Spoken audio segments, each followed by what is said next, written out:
Hello बच्चों, आज हम पढ़ने वाले हैं कक्षा 4 का हिंदी पाठ 12। सुनीता की पहिया कुर्सी।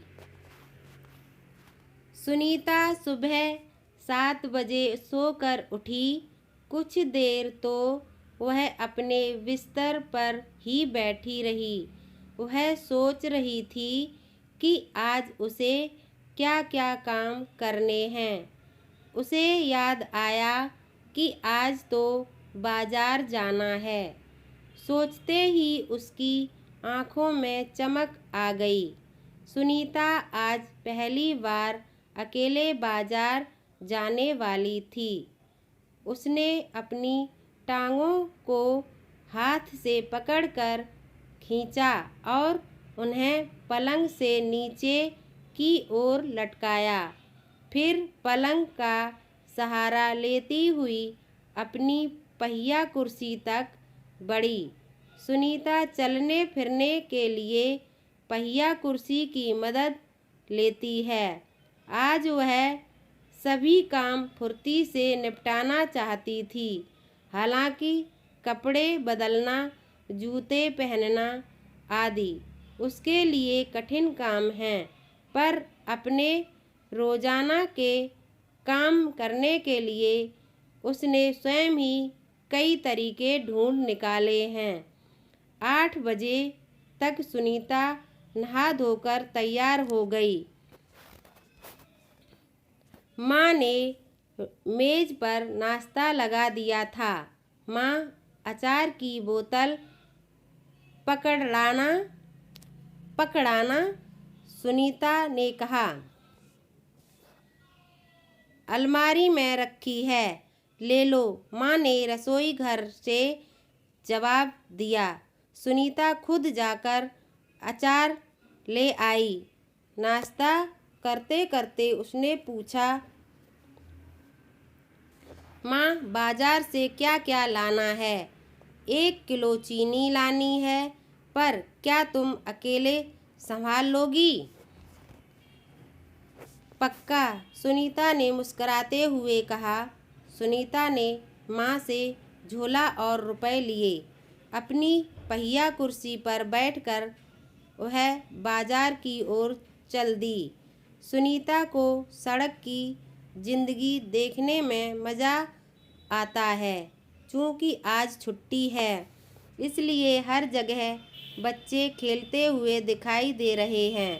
सुनीता थोड़ी देर रुककर उन्हें रस्सी कूदते, गेंद खेलते देखती रही। वह थोड़ी उदास हो गई। वह भी उन बच्चों के साथ खेलना चाहती थी। खेल के मैदान में उसे एक लड़की दिखी, जिसकी माँ उसे वापस लेने के लिए आई थी। दोनों एक दूसरे को टुकुर टुकुर देखने लगे। फिर सुनीता को एक लड़का दिखा। उस बच्चे को बहुत सारे बच्चे छोटू छोटू बुलाकर चिढ़ा रहे थे। उस लड़के का कद बाकी बच्चों से बहुत छोटा था। सुनीता को यह सब बिल्कुल अच्छा नहीं लगा। रास्ते में कई लोग सुनीता को देखकर मुस्कुराए, जबकि वह उन्हें जानती तक नहीं थी। पहले तो वह मन ही मन खुश हुई, परंतु फिर सोचने लगी, ये सब लोग मेरी तरफ भला इस तरह क्यों देख रहे हैं? खेल के मैदान वाली छोटी लड़की सुनीता को दोबारा कपड़ों की दुकान के सामने खड़ी मिली। उसकी माँ कुछ कपड़े देख रही थी। तुम्हारे पास यह अजीब सी चीज़ क्या है? उस लड़की ने सुनीता से पूछा।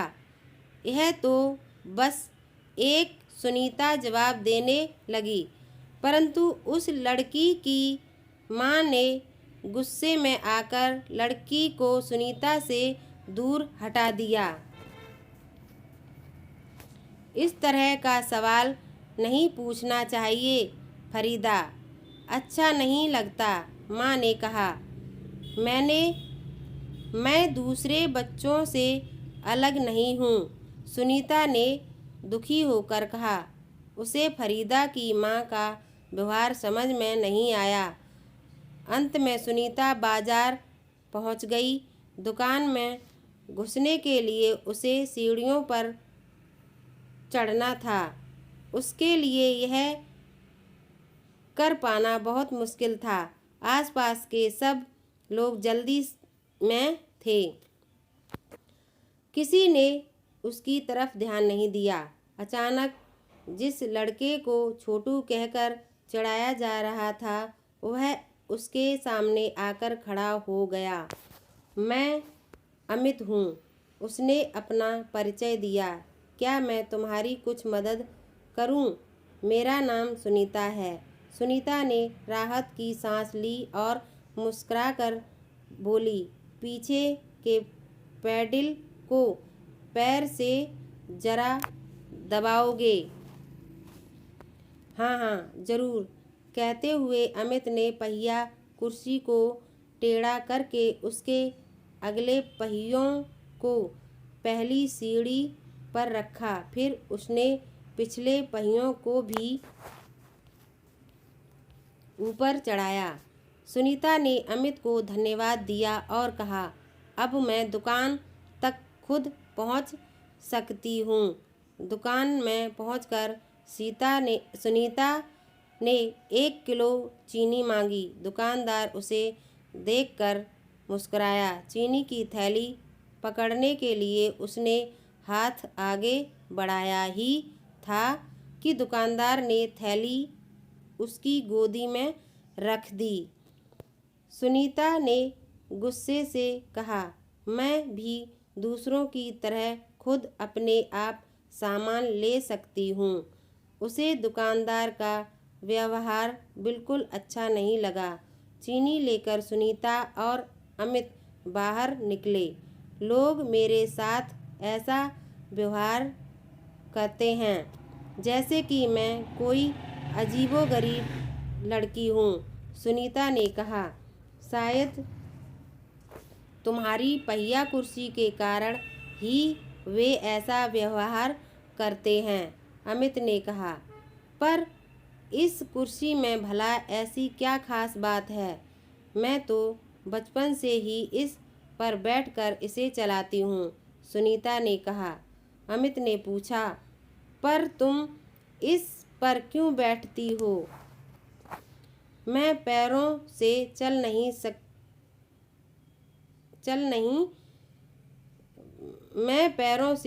ही नहीं सकती।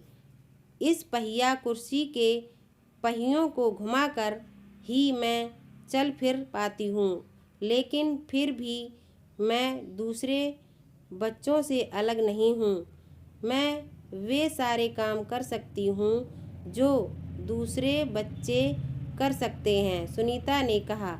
अमित ने अपना सिर ना में हिलाया और कहा, मैं भी वे सारे काम कर सकता हूँ जो दूसरे बच्चे कर सकते हैं, पर मैं भी दूसरे बच्चों से अलग हूँ, इसी तरह तुम भी अलग हो।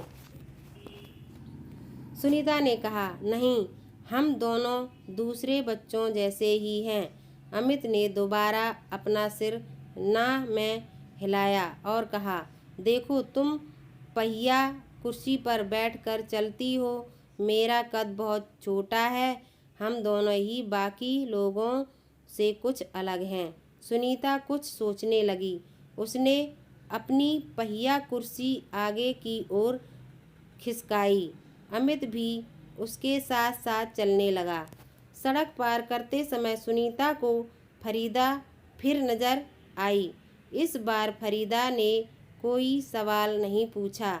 अमित झट से सुनीता की पहिया कुर्सी के पीछे चढ़ गया। फिर दोनों पहिया कुर्सी पर सवार होकर तेजी से सड़क पर आगे बढ़े। फरीदा भी उनके साथ साथ दौड़ी।